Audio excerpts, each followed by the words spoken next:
qof caawi waxaad heli doontaa saaxiib, qofna u caawi si aada waxaad samayn doontaa cadow. weligaa ha dhihin maya, waad qaban kartaa waxaad jeceshahay, ha isdhiibin.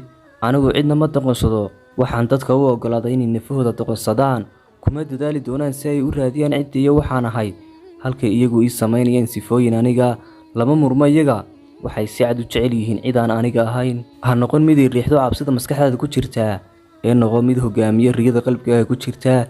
halkii aad ka warwari lahayd waxaanad maamuli karin, iskuu gee tamartaada waxaad abuuri karto. qaad mas-uuliyadda farxaddaada, hawna gacan gelin dadka kale. noqo sababta qof u dhaalacdeeyo, noqo sababta qof u dareemo jacayl. aaminna wanaagga dadka kale. qabo waxa saxda ah, ma aha waxa fudud, mana aha waxa caanka ah.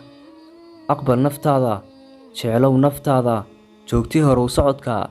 haddaad doonayso inaad duusho, waa inaad iska saartaa wax kastoo hoos kuu dhigaya. wixii tegey waa goobta tixraaca, ma aha goobta degitaanka. wixii tegey waa goobta barashada, ma aha goobta ku noolaanshaha.